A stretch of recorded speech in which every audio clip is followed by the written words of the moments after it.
The unforgettable plea. The gavel was halfway down when the voice cut through the air like a razor.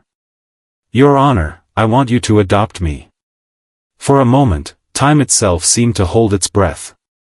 The murmurs of clerks and attorneys fell silent, the faint scratching of pens ceased, and even the air in the room felt still. Judge Henry Calloway froze. His steel-gray eyes, which had seen decades of courtroom battles, settled on the source of the plea. Maya Brooks. She stood alone at the defendant's table, her small hands gripping the edge of the polished wood, knuckles turning white. Her big brown eyes, wide and pleading, locked onto his with an intensity that sent an unfamiliar ache through his chest. The words she had spoken weren't just a request. They were a desperate plea for survival. Calloway cleared his throat, struggling to keep his voice even. Maya, that's not how this works. She didn't blink. Didn't waver. You make the rules, don't you? She asked, her voice unwavering for a child so small. Change them. A hush fell over the room. Calloway felt the weight of a dozen eyes on him, his clerks, the bailiffs, the attorneys still seated at their desks, and most importantly, Mrs. Dillard, the overworked social worker who had accompanied Maya to court today. Mrs. Dillard shifted uncomfortably, pushing her glasses up her nose. Your Honor, she said softly, I was just about to inform the court. Maya is being placed in a new foster home tonight. Calloway sat back in his chair, his heart sinking. He knew what that meant. Another home. Another temporary family. Another fresh start that would likely end in another heartbreak. How many times has she been placed? He asked, though he already knew the answer. Mrs. Dillard hesitated. This will be her 6th. 6 homes. In 7 years. Calloway's stomach twisted. He glanced down at his notes. The past placements blurred together. Neglect. Broken promises. Some foster families too overwhelmed to care for another child, others returning her after just a few months. This wasn't just a pattern. This was a cycle of failure. But Maya wasn't crying. She wasn't begging or throwing a tantrum. She simply stood there, waiting for him to see her. Judge Calloway sighed, pressing his fingers against his temples. Maya, he said slowly, carefully, I understand that this must be hard for you, but I... She cut him off. No, you don't. A murmur ran through the room. No one spoke to a judge like that. But Maya wasn't just anyone. She lifted her chin, her voice cleared despite the tremble in it. You get to go home every night, she said. You have a place that belongs to you. A bed that's yours. A life that's yours. Her lips quivered, but she refused to break. I don't have that. I don't have a home, or a mom, or a dad. Every time I get used to somewhere, they send me somewhere else. Every time I trust someone, they leave.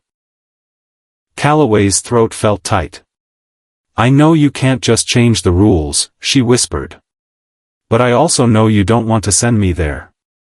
Calloway's gaze flicked to Mrs. Dillard. Where is she going? Mrs. Dillard hesitated. The Abernathy home. A cold chill ran down Calloway's spine. Not them. The Abernathy's had been flagged multiple times. Nothing proven, but too many children placed in their care had gone missing from records. There were whispers of mistreatment, neglect, something worse. A few years ago, a boy had run away from their home. No one had ever found him. The system had failed Maya before. But this time, it might destroy her. Calloway took a slow breath. The weight of his robe felt heavier than ever. This isn't your fight, Henry. You're a judge, not a guardian. But as he looked at Maya, her small frame barely filling out her oversized sweater, her thin arms wrapped around herself like she had no one else to hold her. He knew. If he let her go, if he let her walk out that door, she might never walk back in. Calloway set his gavel down. His decision was made. For the first time in his career, he was about to break the rules. And he would risk everything to save her. The line he shouldn't cross. The silence in the courtroom stretched unbearably, thick as fog, heavy as a storm cloud ready to break. Judge Henry Calloway sat frozen, staring at the little girl in front of him. Her brown eyes, wide and unflinching, locked onto his with a quiet plea. Not desperation, no, Maya Brooks wasn't the kind of child who broke down in front of strangers. But there was something else in her gaze. A quiet, exhausted hope. She had been let down too many times. Pushed aside. Moved from place to place. Given empty promises by adults who swore they had her best interests at heart but still let her disappear into a system that had failed her. And now, it was his turn. He was supposed to be impartial. Objective. Judges weren't meant to get involved beyond the law. The law said he had to let her go. That the decision had been made. That the system, however flawed, had rules that had to be followed. But Henry Calloway had been a judge long enough to know that following the law wasn't the same as doing what was right. He slowly turned his gaze toward Mrs. Dillard, the overworked social worker who had seen too many children come and go like forgotten paper trails. The Abernathy home, Calloway said, his voice even, but there was a sharpness beneath it. That's where she's going? Mrs. Dillard shifted uncomfortably, pushing her glasses higher up her nose.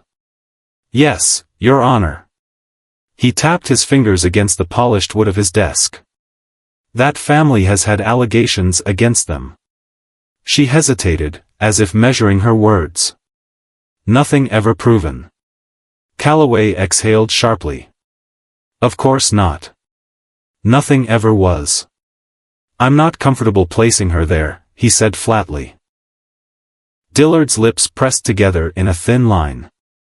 With all due respect, Your Honor, it isn't up to you. The department already approved the placement. There are no other foster homes available right now. Maya's hands tightened on the table. Calloway felt something in his chest pull. No other homes. That meant the system was stretched thin.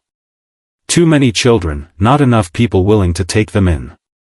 He could see the resignation in Mrs. Dillard's eyes. She didn't like this either. But she had long ago learned to work within the rules, not against them. The difference between her and him? He still had the power to change things.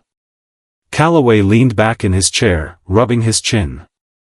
He had two choices: he could let her go, send her off to a house that made his gut twist with unease, or he could do something he had never done before. Something that could end his career.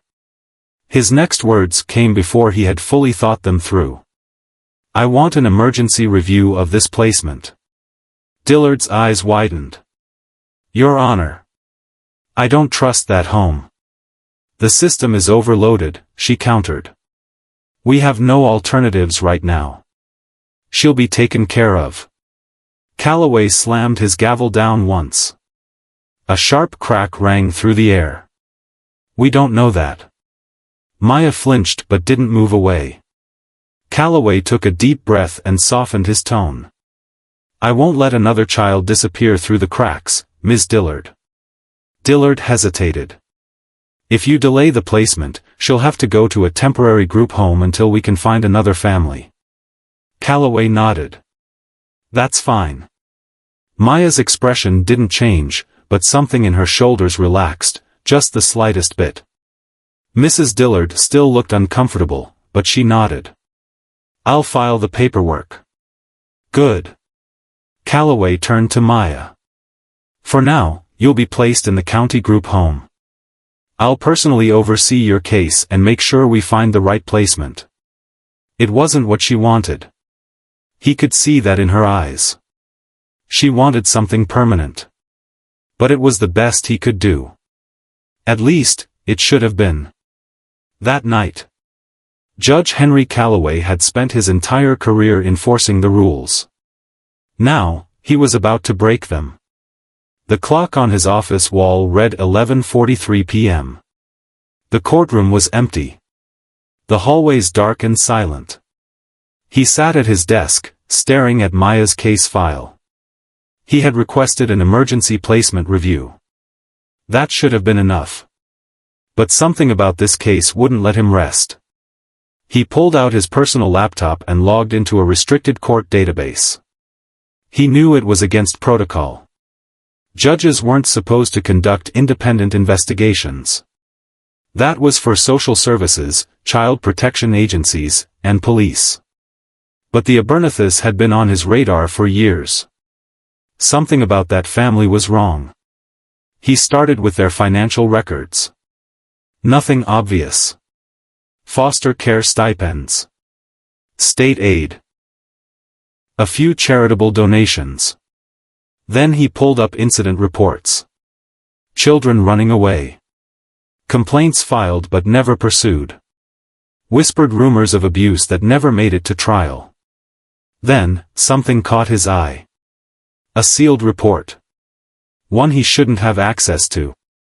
His fingers hesitated over the keyboard. Then, with a deep breath, he entered a backdoor override code that only judges had access to.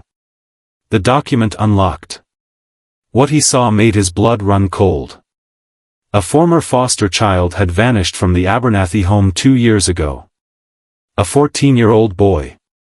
The report was buried under bureaucratic red tape, dismissed as a runaway case. But Calloway had read too many case files in his lifetime. That boy hadn't run away. He had disappeared. His heart pounded. Maya was supposed to be sent there tonight. He couldn't let that happen. Calloway grabbed his coat and keys. He didn't know exactly what he was about to do. All he knew was this: Maya Brooks wasn't going anywhere near that house. And if the system wouldn't protect her, then he would. No matter the cost. A desperate gamble. The city streets were quiet at this hour, but Judge Henry Calloway's mind was anything but. His thoughts raced as his car sped through the darkened roads, streetlights flashing past like ghosts of decisions he never thought he'd have to make. He shouldn't be doing this. Judges weren't supposed to interfere like this. But Maya Brooks was in danger. And no one else was going to stop it. He had seen enough children slip through the cracks. He had ruled on too many cases where he suspected something was wrong, but the system had tied his hands. He'd had to watch children go back to abusive homes because there wasn't enough evidence. He had to stand by while social services, overwhelmed, underfunded, and often powerless, placed kids in dangerous environments because there were no better options. This time, he wasn't standing by. This time, he was acting. The group home. The county group home was a squat, gray building tucked away on the edge of the city. It wasn't the worst place a foster kid could end up, but it was far from a real home. Kids came and went so fast that the beds never got warm. The staff was exhausted. Some of them cared, some of them didn't. Calloway pulled into the parking lot and shut off the engine. His heartbeat thundered in his ears. He had never broken protocol like this before. This was beyond judicial interference, this was personal. He stepped out of his car, his breath fogging in the cool night air. The building's fluorescent lights buzzed faintly through the windows. He knocked. After a few seconds, a tired-looking woman in scrubs opened the door. "Can I help you?" "I need to see Maya Brooks," Calloway said, his voice calm but firm. The woman blinked, glancing at the clock. "It's almost midnight."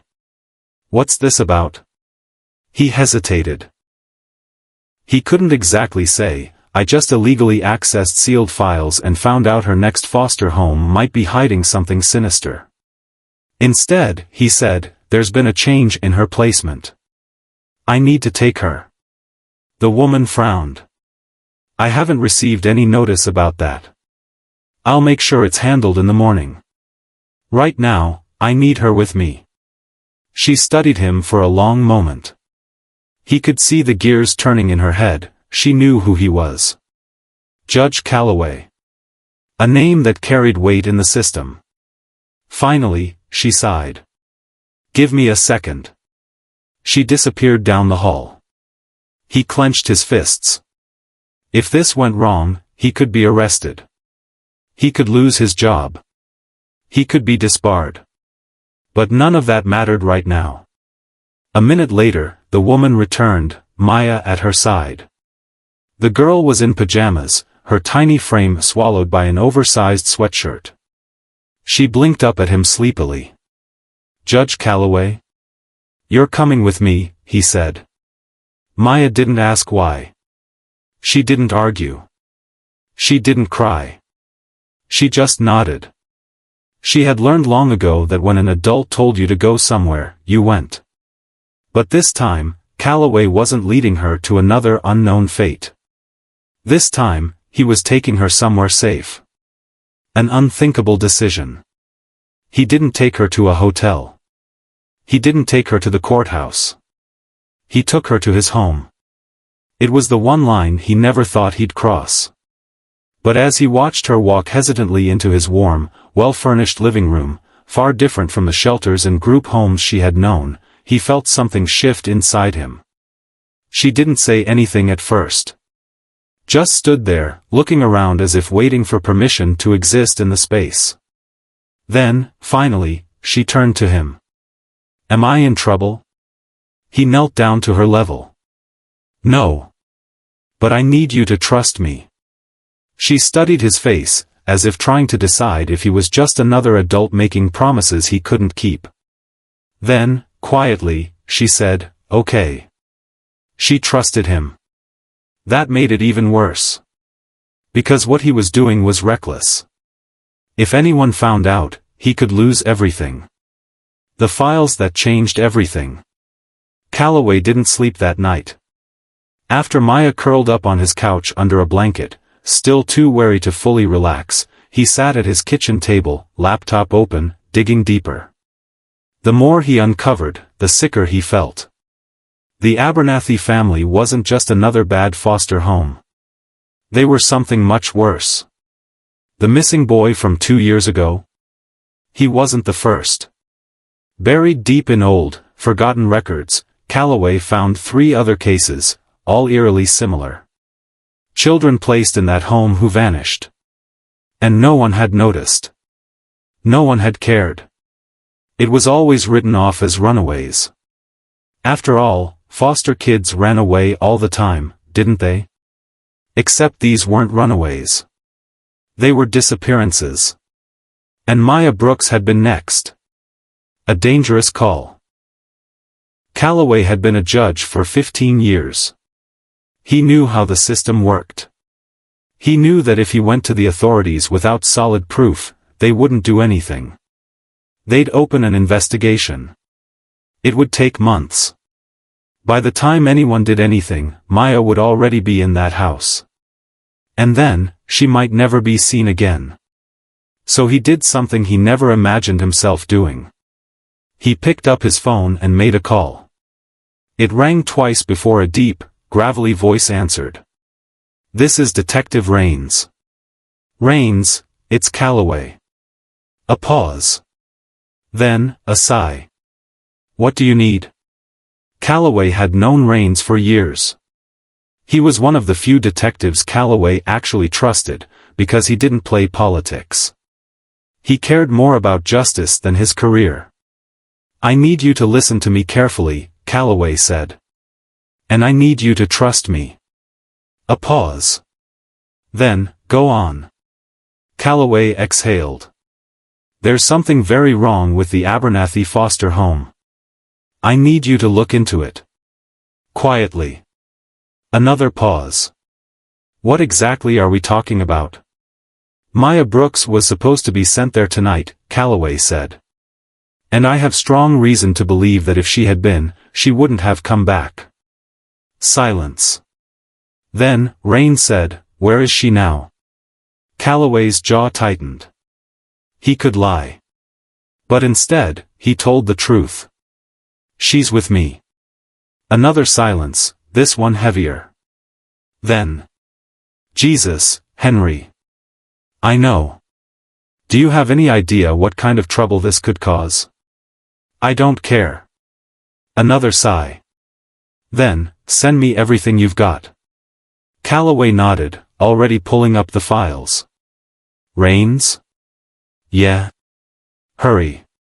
The clock is ticking. As Calloway hit send, his stomach churned. He had done his part. But it wasn't enough. Because if the Abernethys realized someone was onto them, they wouldn't just sit back and wait. They would cover their tracks. And if they knew Maya had been taken from their custody at the last second, they might come looking for her. Judge Calloway had spent his life upholding the law. Now, he was breaking it to protect a little girl who had no one else. And for the first time in years, he wasn't sure if he would win. But he knew one thing for certain. He wasn't letting Maya go. Not now. Not ever. Shadows closing in. Judge Henry Calloway sat in the dim glow of his laptop screen, his fingers drumming against the table as he waited for Detective Raines to respond. The documents had been sent, the evidence laid bare, but the silence on the other end of the line was suffocating. He glanced toward the couch where Maya was curled up under a thick blanket. She wasn't asleep, not really. Her body was still, her breathing even, but Calloway knew the truth. Kids like Maya didn't sleep easily. They listened for danger in the silence. They never let their guard down. And tonight, she had good reason to stay awake. Because Calloway had the growing, gut-wrenching feeling that they were being watched. A knock at the door. It was close to 2 a.m. when it happened. A sharp, deliberate knock at the front door. Calloway stiffened. His first instinct was to grab his phone, but a creeping dread told him whoever was outside wouldn't wait. His mind raced. It was too late for it to be a neighbor. Too late for it to be anyone innocent. Another knock, this one louder. Maya stirred on the couch, sitting up. "Who is it?" she whispered. Calloway pressed a finger to his lips, motioning for her to stay put.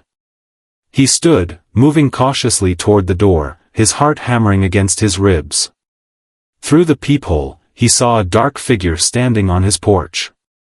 A man in a long coat, his face obscured by the shadows. Then, the man stepped forward into the porch light. Richard Abernathy. Calloway's blood ran cold. A game of words. He had seen Richard Abernathy's face in reports before, a model foster parent. Respected. Untouchable. But now, standing in front of Calloway's door at 2 in the morning, he didn't look like a fatherly figure. He looked like a man who had something to lose. Calloway took a slow breath and opened the door only a crack. "Mr. Abernathy," he said, keeping his voice neutral. "It's quite late for a visit." Abernathy smiled, but there was nothing warm about it. "I was told Maya Brooks was supposed to be placed in my care tonight," he said. His tone was polite, but Calloway wasn't fooled. "Imagine my surprise when I found out she'd disappeared." Calloway kept his expression blank. "She's safe," he said simply. There was a last-minute change in placement. Abernathy's eyes darkened. "That so?" "It is." A long silence stretched between them. Then Abernathy took a step forward, forcing Calloway to tighten his grip on the door. "You know," Abernathy said softly, "the foster system has rules. People like us, we follow those rules. It's what keeps everything orderly." Calloway's pulse quickened. Abernathy leaned in slightly. "You wouldn't want to be the one to disrupt that order, would you, Judge?" Calloway clenched his jaw. "Maya isn't going anywhere near your home," he said, his voice like steel. Abernathy's polite mask didn't slip, but there was something in his eyes now. Something cold. "That's unfortunate," he said. "Because once a child is assigned to a home, it's very difficult to undo. You wouldn't want to put yourself in a position where you're overstepping, would you? Calloway narrowed his eyes. Are you threatening me, Mr. Abernathy? Abernathy smiled again. Of course not. Just reminding you of how things work. He took a step back, adjusting his coat. I'll expect Maya to be delivered to my home by morning. Calloway didn't blink. That's not happening. Abernathy's smile faded slightly. I hope you reconsider. Then, without another word, he turned and walked away, disappearing into the night. Calloway locked the door. He wasn't a man who scared easily. He had spent his career facing down hardened criminals, violent offenders, and dangerous men. But something about Richard Abernathy was different. He wasn't just a bad foster parent. He was something much worse. And Calloway had just made himself his enemy. A secret past uncovered. Maya sat up fully when Calloway returned to the living room. Who was that? She asked, voice barely above a whisper. Calloway hesitated, then sat down beside her. It was Richard Abernathy, he admitted. The man who was supposed to take you in. Maya's face went pale. You know him, don't you? Calloway asked gently. She nodded slowly. What do you know, Maya? She hesitated, gripping the blanket tightly. I was at his house once before, she whispered. For a few days. Calloway stiffened. That wasn't in her records. Maya swallowed.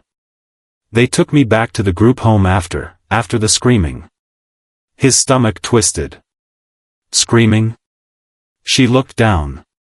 At night. From the basement. A chill ran down Calloway's spine. Maya, he said carefully, did you ever see what was in the basement? She shook her head quickly. No. They told me never to go near it. The missing children. The runaways who never ran away. They were in that basement. Calloway exhaled sharply, his mind racing. Maya, listen to me very carefully, he said. You are never going back to that house. Ever. She nodded. But Calloway knew what had to happen next. They had to act. Now. Breaking the law to save a life.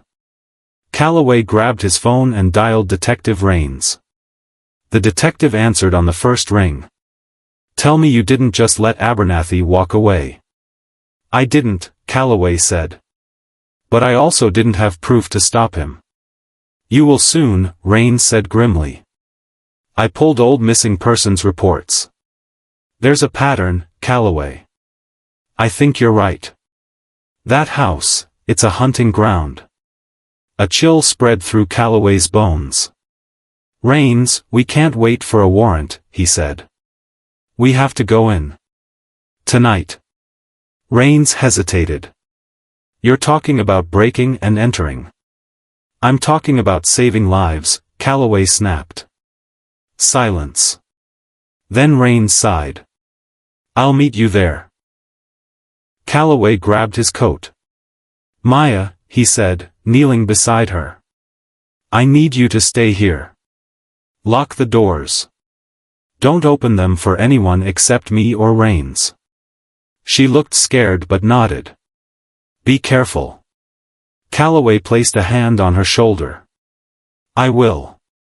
Then he turned and walked out the door, heading into the night. Heading straight into the lion's den. The House of Secrets. By the time Calloway pulled up to the Abernathy house, Detective Rains was already there, his unmarked car parked down the street. The two men exchanged a glance. Let's do this, Rains muttered. They moved toward the house, silent and cautious. Calloway's pulse pounded. He knew this was reckless. He knew this could end his career. But he also knew one thing for certain. If they didn't act now, more children would disappear. And he wasn't going to let that happen. Not on his watch. The House of Secrets. The Abernathy house stood at the edge of town, shrouded in darkness. The grand Victorian structure, once a symbol of elegance, now loomed like a predator in the night. Its blackened windows watched silently, hiding the horrors within. Judge Henry Calloway exhaled slowly, his breath visible in the cold night air. Beside him, Detective Raines adjusted his holster, his jaw tight with tension. "You sure about this?" Raines asked, voice barely above a whisper. Calloway didn't hesitate. "We don't have time to wait for a warrant. If we're right about this, there could be kids in there. Kids who don't have until morning." Raines sighed. "Then let's make this fast." With a shared nod, they crept toward the house. A door left unlocked. The front door was locked, as expected. But the side entrance? Calloway's gut twisted as Raines turned the knob, and the door creaked open. "That's not a good sign," Raines murmured. No one left their door unlocked in the middle of the night, unless they didn't think anyone would dare come in. A wave of unease rippled through Calloway as they stepped inside. The air was thick with an eerie silence. No television hum, no murmuring voices, just the distant ticking of a grandfather clock in the hall. The house was pristine, the kind of artificial perfection that felt wrong. Framed photos of happy children lined the walls, their smiles frozen in time. Calloway recognized some of the faces from case files. Kids who had gone missing. Kids who were never found. Raines pointed to the staircase. "You take the second floor. I'll check the basement." Calloway hesitated. "Be careful. You too." They split up. Echoes of the past. As Calloway climbed the stairs, the wooden planks groaned beneath his weight. The hallway above was lined with doors, each one slightly ajar, revealing neatly made beds, stuffed animals, and shelves filled with books. It looked like a normal foster home. Except for the fact that it was completely silent. Calloway's stomach churned. Then he heard it. A whisper. Faint. Almost imperceptible. He turned his head sharply, focusing on a door at the very end of the hall. Slowly, he approached. His fingers trembled as he pushed it open. Inside, the room was small, no bigger than a closet. A tiny mattress lay on the floor, with nothing but a thin sheet to cover it. The air smelled stale, as if no fresh air had touched it in days. And in the corner, huddled beneath the sheet, was a little girl. Her wide, frightened eyes locked onto his. Calloway crouched, keeping his voice soft. "Hey there. It's okay. You're safe now." She didn't move. She just shook her head violently. Then, before Calloway could react, she whispered a single, chilling word. "Run." The basement of horrors. A scream cut through the silence. "Raines." Calloway shot to his feet and bolted down the stairs. He reached the basement door and threw it open. The scent of damp concrete and something rotting hit him instantly. The air was thick, suffocating. And then he saw him. Richard Abernathy. Standing at the bottom of the stairs, a twisted smile curling on his lips. In one hand, he held a knife. In the other, Raines's gun. The detective was on his knees, a gash bleeding above his brow. His hands were bound behind his back. "You really should have stayed out of this, Judge," Abernathy said smoothly, as if discussing the weather. Calloway forced himself to stay calm. "Let him go." Abernathy chuckled. "You walked into my home, rummaged through my things, and now you're making demands? That doesn't seem fair, does it?" Calloway's fingers curled into fists.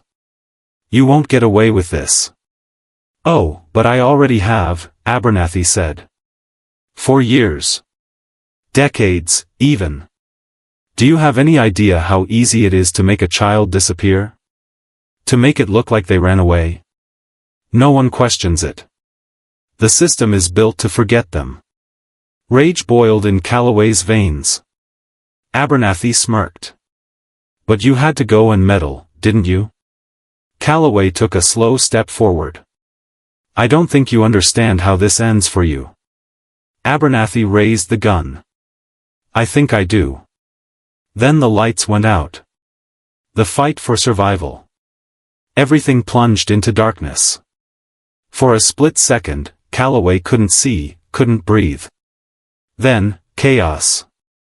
A crash. A grunt of pain. Calloway lunged forward, his hands grappling in the dark. He collided with Abernathy, knocking them both to the ground. The gun clattered to the floor. Calloway scrambled, reaching for it. A foot slammed into his ribs, knocking the air from his lungs. Then, a shot. The sound rang through the basement, deafening in the enclosed space. For a horrifying second, Calloway thought he had been hit.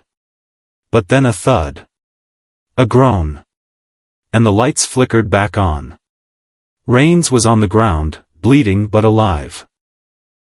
Abernathy was slumped against the wall, clutching his leg where the bullet had torn through flesh. His face twisted in agony. Calloway exhaled sharply, grabbing Rains's gun and pointing it directly at Abernathy's head. Game over, he growled. Justice is served. The police arrived within minutes.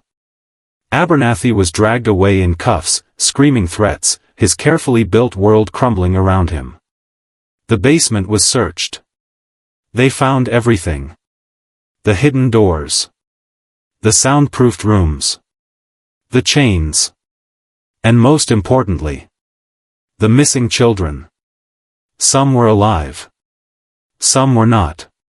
But the ones who survived? They would finally be free.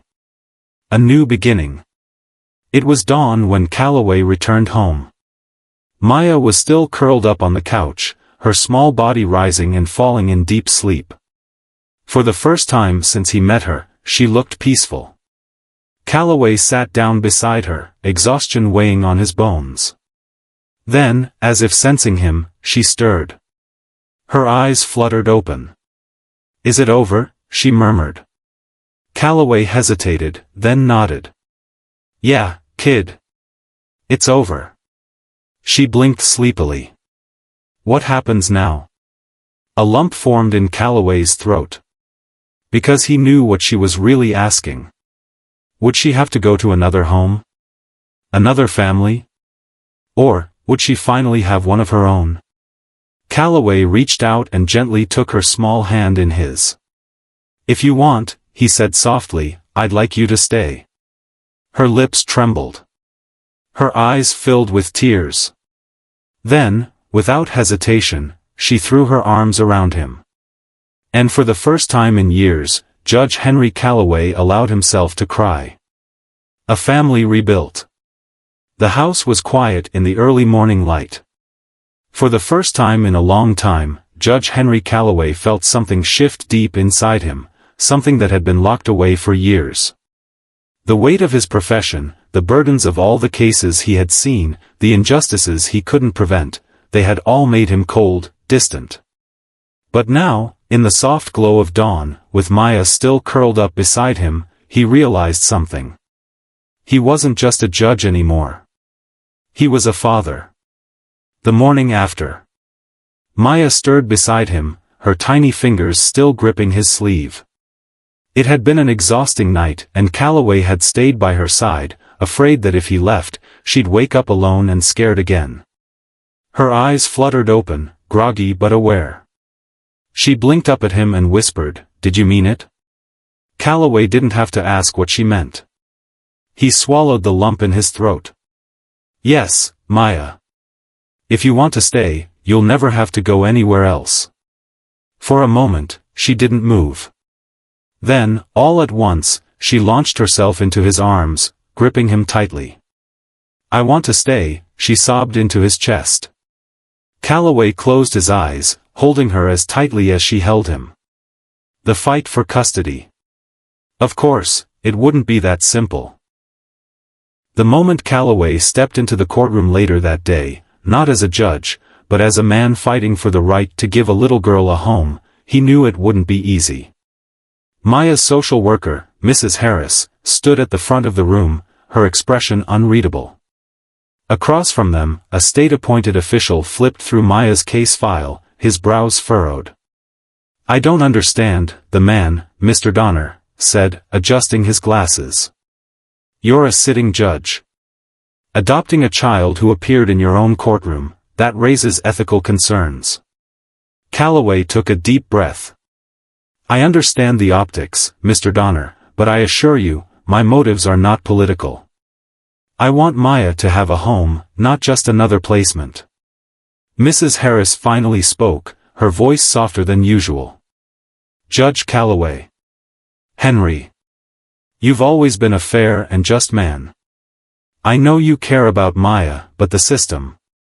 The system has failed her," Calloway interrupted, his voice steady but firm. "She has been bounced from home to home, each one worse than the last. If we send her back into that system, we're failing her again. And I refuse to let that happen." Donner frowned. "Even if we consider this. You're not a married man. You work long hours. Do you really think you can provide the emotional stability she needs?" Calloway straightened his spine. "I've spent my life making sure justice is served for others. But justice isn't just about law and order, it's about doing what's right. And right now, the right thing is giving Maya a chance at a real family. If that means stepping down from the bench, then so be it." Gasps echoed through the courtroom. Maya, who had been sitting silently, gripped his hand tighter. Mrs. Harris's eyes widened. You'd resign?" "If that's what it takes," Calloway said firmly. A long silence stretched through the room. Then, Mr. Donner let out a breath. "Judge Calloway. You're not making this easy for me." Calloway met his gaze. "It's not supposed to be easy. But it's right." Finally, Donner sighed. "I'll push the petition through. But this is still a process. There will be interviews, home visits, psychological evaluations. I'll do whatever it takes," Calloway said without hesitation. Maya squeezed his hand, looking up at him with teary eyes. For the first time in her life, she wasn't just another case file. She was wanted. She was home. The ghosts of the past. The legal battle took months. In that time, Calloway had to prove he could be the parent Maya needed. He adjusted his work schedule, took parenting classes, and even started learning how to cook, though Maya wasn't impressed with his burnt attempts at pancakes. But despite everything, shadows of the past still lingered. The case against Richard Abernathy was unfolding in court, and the horrors that came to light were worse than Calloway had imagined. Over 20 children had been taken in by the Abernathy home over the years. Some were found. Some were not. Maya had been one of the lucky ones. Calloway knew that no amount of justice could erase what had happened. But he also knew one thing: Maya would never have to be afraid again. The final verdict. The day the adoption was finalized, Maya held on to Calloway's hand like she never wanted to let go. As the judge, this time, a different one, stamped the final papers, Calloway felt something shift deep inside him again. Maya was his daughter. Not just in his heart, but in the eyes of the law. As they left the courtroom, Maya looked up at him. "So, what happens now?" Calloway smiled, ruffling her hair. "Now? We go home." Maya hesitated. "And, you're really okay with me calling you Dad?" Calloway's throat tightened. He crouched down, meeting her gaze. "Maya, I would be honored." She beamed. "Okay then, Dad. Let's go home." And as they stepped out into the world together, Calloway knew that for the first time in a long time, he wasn't just fighting for justice. He was fighting for family. And this time, he had won.